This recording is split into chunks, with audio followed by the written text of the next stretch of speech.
Nope. Hey guys, so we are back. Alright. Hello, so we are... Hey guys, so we are back at White Oak Pastures, and we spent a lot of time going through the actual pastures with the animals, which is incredibly green and there's no grain. But now we are going to go inside and learn about their zero waste policy. So White Oak Pastures is incredible.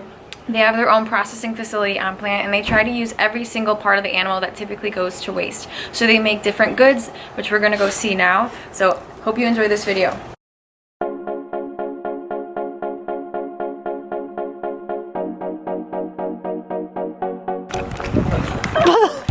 Almost busted my shit. They're zero waste workshop. So they make pet chews, tallow kitchen, leather workshop, and some rawhides. Into the leather room.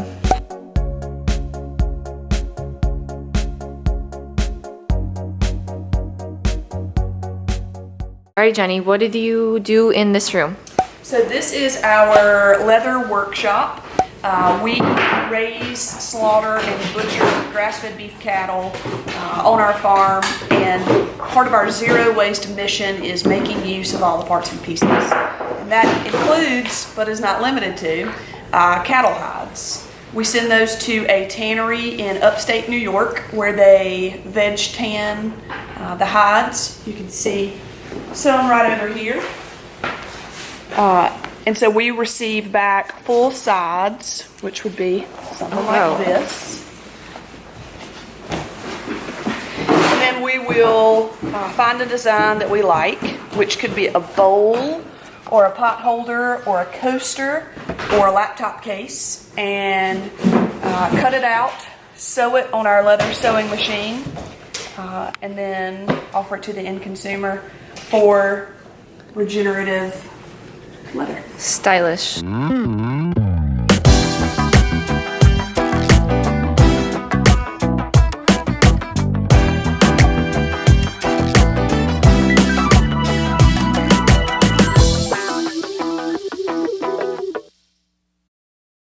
I was just thinking about is how I used to be all about like faux leather. Like I was led to believe that we should not be using anything from the animal, that it's completely inhumane.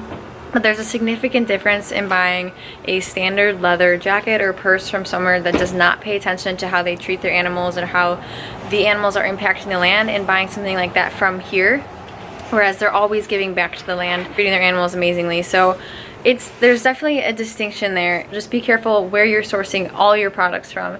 Your lip gloss, your leather boots, whatever you're wearing, try to make it as sustainable as possible. And White Oak Pastures is an awesome place that allows us to do that because they pay attention to every single part of the animal and they make the most of it. So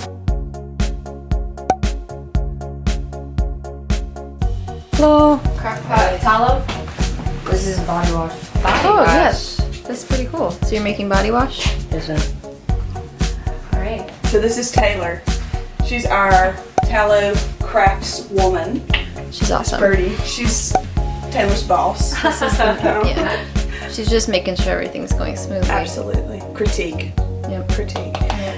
She's caught up though. This is all of the fat, like not the suet, fat from all around the animal. Well, and I'll tell you why we do that. So composting is an important part of our zero waste mission because, as you know, consumers don't necessarily feast on trachea and esophagus, and while y'all eat fat, it's not the most commonly consumed item on a cow. Yes. So the inedible parts of the carcasses that we slaughter are composted, and one thing that does not compost well is fat. It forms an impermeable layer on the soil that doesn't allow rain to penetrate. Yeah. So a lot of times trees around it will die, grasses will die. So our tallow program was born with the need to not compost fat. Okay. Now that the carnivore community is alive and well, we sell more fat than we ever have. But before we found y'all, we started making soaps, body washes. These are candles. That's pretty cool. I As bought my well. mom a pumpkin spice candle from here for Christmas. And there's a ton of like face stuff, so like face Moisturizer. Yep, so Taylor's going to make some moisturizer later today. These are lip balms. That's what I was putting on in the beginning of this video. Yeah. In the little canister. Yep. It's pretty awesome. And you have different flavors and scents. We do. So we usually have some, flagship scents that stick with us year round, but we'll also do some seasonal things like spicy pumpkin or I don't know, some of those. You know the way to my heart. That's spicy pumpkin, you. Which is just for you. So that's just mine, guys. Yeah, absolutely. Best use of a crock pot. Coming back to here, yeah. What is in the body wash besides tallow?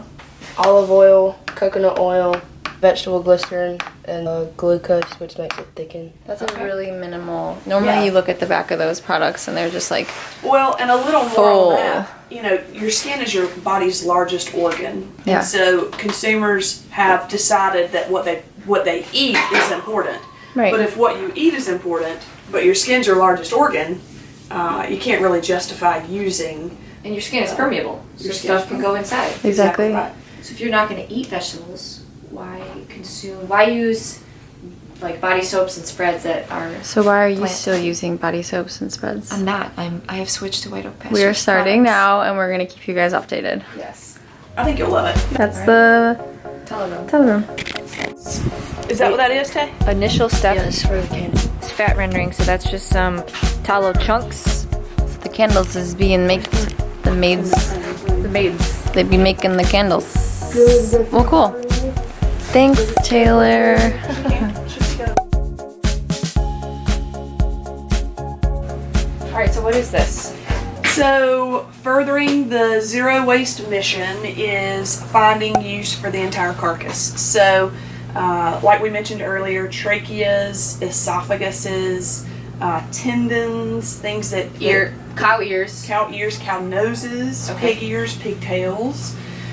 So, many of the things that you eat that our average consumer I would has eat all not of those. historically eaten is dehydrated and inventoried here. So you'll For the dog. For the doggies. exactly right. So this is our best seller. Instead of turning these hides into leather, we turned them into rawhide rolls. It's We awesome. gotta bring some home for These Marcy, are Gus, the and only Millie. rawhide rolls our dogs eat. Rawhide rolls. Queen. Fits for queen. So these are hair on, obviously, Yeah. and these are hair off.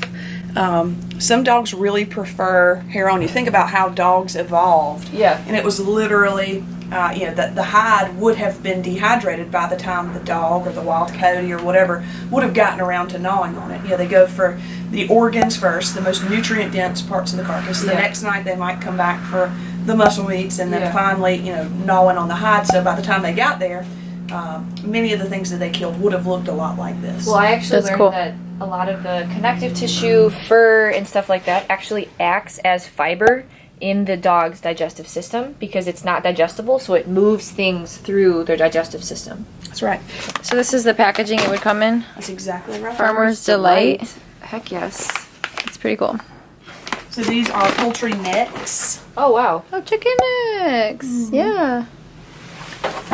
Very cool. Very good use of things that would other guys go to waste. This is the boss's stash. Birdie you met out there, she has her own stash. Keep it over there. On two more things. Here we have tripe. Dehydrated tripe. You Tripe really is a can't get really this. good source of digestive enzymes and probiotics for the dogs. Can't buy it for human consumption, unfortunately, but you know that tripe is nutritious when it's not bleached white. When it's bleached white at the store, it was bought from another country and stripped of all of its nutrients, basically. I want to get these for Marcy. Yeah, that's pretty cool. And then pig ears. It's where they actually dehydrate. So Miss Abby has just. Can I take it out? Yeah, sure. So this. Oh my gosh. What do you think this is, girls? Intestine? Pizzle? Pizzle? There you go. Oh, pizzle! Ding, ding, ding. Very cool. Is it What warm? is a pizzle? Yeah. This is a bull penis. Bull pee. Bull penis, guys. Explicit content. Yeah. Look at the size of these turkey feet. Right? Is that Yeah. turkey foot? Oh wow! And not all penises are created the same. Yeah. Size matters, guys. This is awesome. And this is the turkey heads. Oh yeah. Our dogs love those ones. So again, these are all for dogs. And then look behind you. But Look. think about it. The dog is getting the same quality animal that we are eating from here. It's just parts that we typically don't eat. So that's high quality dog treats right there. So at like a normal farm, where would those go? Those would go in the inedible and be hauled to a rendering plant, that might be turned into, dog food through a major brand that you might recognize. For us, we really want to keep that nutrition here on the farm. Yeah. These animals drew nutrition by grazing the grass, so it's our job and their job to put it back. So using every part of the animal, either through composting or sales is really important to us. Awesome. Where are we now? So this is, remember the rawhides that we saw earlier? Yeah. This is where we soak them, scrape them, and then dehydrate them. So remember I mentioned we slaughter cattle Monday through Friday, 5 days a week, just about a mile north, on the north end of the farm. We bring those hides to this part of the farm where they soak them in a lye water solution. See those blue tubs? That's the water No solution. one's swimming though. Nope. So then once they've soaked, they'll take the hides out and scrape the hair and excess fat from them and then soak them again in clean water. From there, you can see Sequoia, she's stringing them up to put them on these wooden frames. And that is then the perfect setup for them to go in the dehydrating room.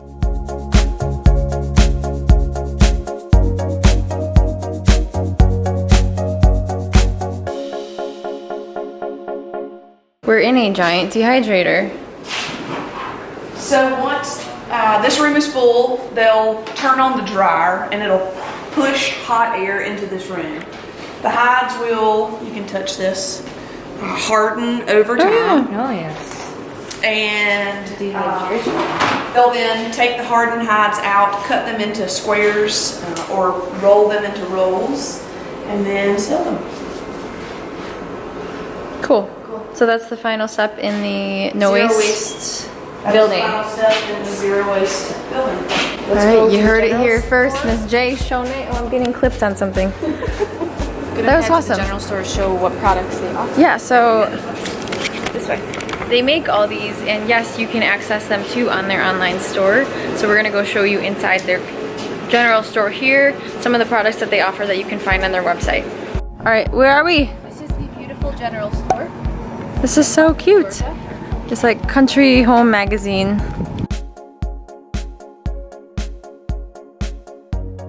Here we have those leather bags that they make in the leather workshop Goal room. is to buy one of these purses soon. You They're can see their awesome. little tags there. Yeah, they keep the White Oak Pasture tag. Very cute. Then they've got some card wallets and some cute earrings. These are cute. Basically, you can get your entire wardrobe here, is what she's trying to say. And then some more so they've got more of these online, but check out all of the leather products. Yeah, so pouches, checkbooks, wallets, Whatever. again, cup holder, jazz stuff. Very cool. And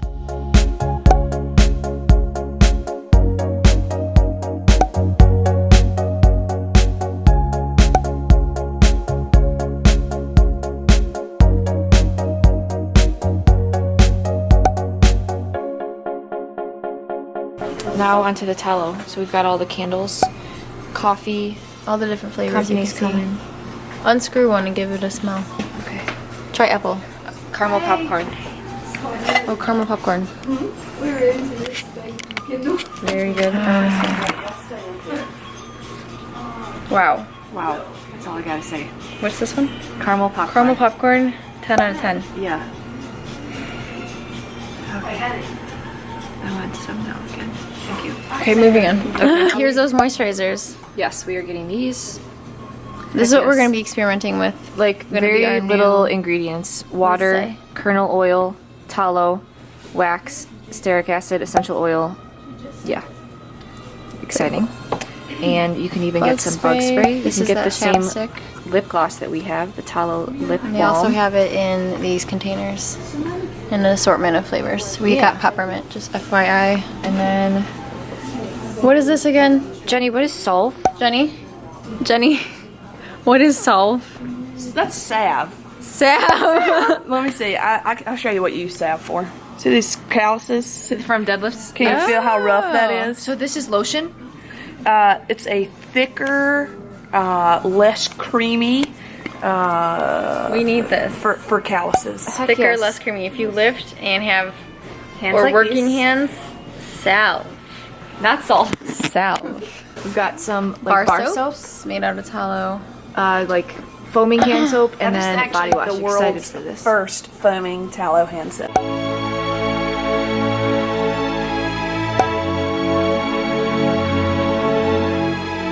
Oh wow! World's first foaming hand soap. You saw Foaming it here. tallow. I can't make the claim. First ever, but Oh. first tallow. Cool beans and stuff. If you come and visit Bluffton, Georgia, you can actually go into their little restaurant where they serve up some of their meat and awesome recipes, and it's an adorable little country kitchen.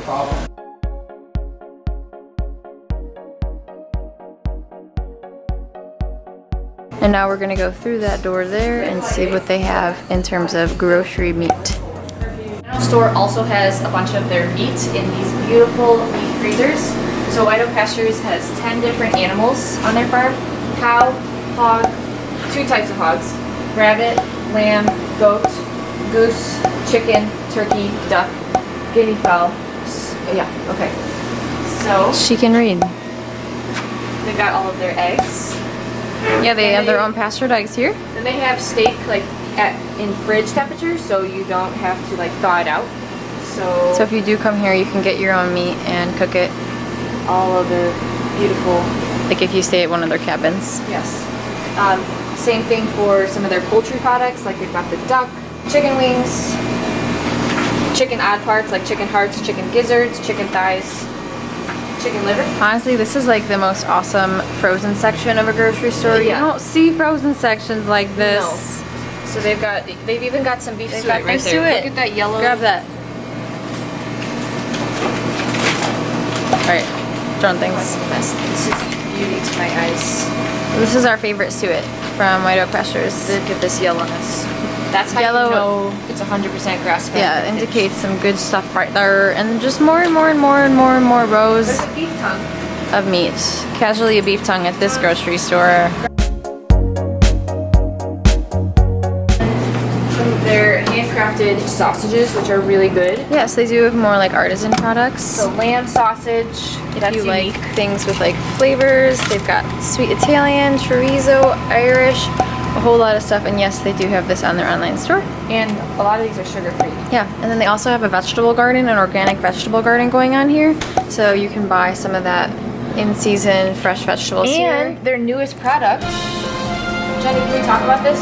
Sure. Okay. So this is called Tallow Be Thy Name, right? It's called the beef tallow bar. Beef tallow bar. And so it's like a dairy-free, so it's an alternative to butter if you are especially sensitive to dairy. And it tastes amazing. And it spreads like butter. You can let it get to room temperature and it'll spread over whatever chicken bread you make, you know, Yeah, or put it you on can top put it of on steak or cook your steak and eggs in it too. or just eat off of this bar. So it tastes really amazing, and they've got a few different flavors. So this one is just tallow and salt, and then they've got some fun ones with some herbs. This one tastes really good. It's got some garlic, salt, see the rosemary, and spices. oregano. So this is a great alternative if you are missing that butter Yes. but you're trying to be dairy free for whatever reason, or you're sensitive to dairy. yes. But that about wraps up their general store. Yeah. Thanks, Jay Shone. Thank you. Wow.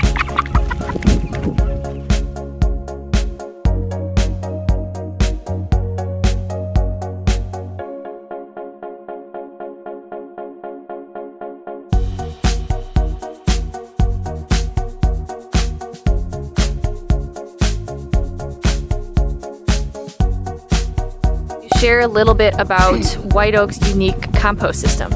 One of the practices that we employ here that has allowed us to move our regenerative processes much quicker than is normally the case is our composting operation. We have a red meat slaughter facility and a poultry slaughter facility. And between those two facilities, we generate about 9 tons a day of animal waste material. I hesitate to call it waste. In my mind, it's actually a nutrient stream as opposed to a waste stream. But either way, we're talking about 9 tons of non-marketable animal material. That would be eviscerate guts, gut fill, some bones, they're not good soup bones, heads, feathers, whatever is not marketable.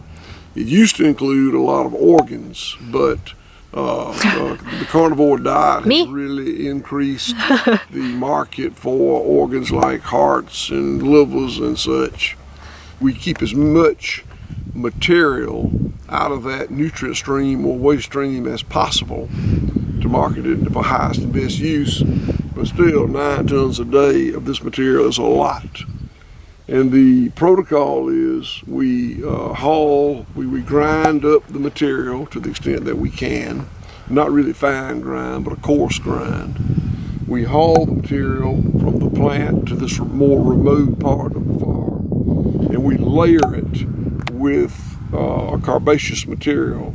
Generally, that's wood chips. It can also include peanut shells or other carbon-heavy materials. We layer the animal material and the carbaceous material, and we roll it over with the loader about 5 times over a period of several months. And the goal is to get the temperature of the compost hot, 115 degrees, and maintain it for at least a couple of weeks at that temperature. Okay. And that's done by having the correct mix here and by continually oxygenating the pile by turning it over. So last time Sarah and I were here, Sarah brought up that that's kind of like making bone broth, right? That, it's a pretty good analogy. Because it's a solid as opposed to a liquid, but it is you're pulling the nutrients out of the bones? Well, it's doing several things. I think of it more as, and if it actually falls in your analogy of bone broth, we're producing feed for microbes in the soil. Okay. We own a spreader truck that we load this material back on, take to the pasture and spread it out. And that becomes fuel for the microbes. And the microbes feed the land feeds the plants feed the animals feed us. So therefore, like, for example, these bones here, those bones are a treasure trove of minerals like particularly calcium and phosphorus, also many other boron, trace minerals, boron and others. You can see here is this is a jawbone. Can't make soup with that. It's a little hard to make soup with that. Well, it's a little past the soup process. Yeah. You hear the teeth. Yeah. You know. Very cool. The cow teeth. So this is all part of the compost, which is then going to go back into the soil. So all the nutrients are just in a cycle. Correct. And even though this bone is still intact, it's very porous. I could break this bone. So a lot of the minerals have been extracted out of it. They've been extracted or oxidized, so they're very available. See how chalky this is? Yeah. Very cool. Very available. This is how the bones look when you pull them out of bone broth batch, because that way you know that a lot of the minerals have been extracted out of it. Yeah, there you go with that great example of how similar this is to bone broth. And so you guys are unique in that this is your composting idea. Yeah, we're unique in that I don't know that there's another farm that has a red meat plant, slaughter plant, and a poultry plant on the farm. And those that do are usually not big enough to support a big composting operation. Yeah, I mean, you guys have mounds and mounds of this, which then goes back on your pastures. This is about 50 acres in this. 50 acres of compost. Correct. So literally letting nothing go to waste. All right, should we go show them the organs. So in addition to the bones, I mentioned that the plant generates 9 tons of animal waste material or nutrients a day. And here it is right here.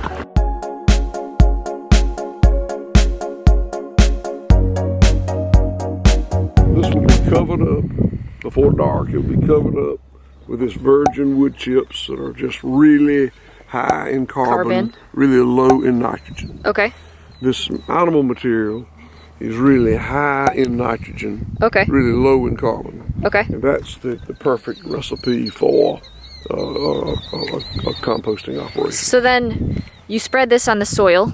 So this, We'll cover it up. We'll roll it over yeah, about 5 times. That takes several months. yeah. Then it'll be in good shape. It'll be spread on soil. And so then where does cow poop play into this? Because cow poop is high in nitrogen, right? Cow poop is actually just about perfect. Nice. Nitrogen and carbon. Cool.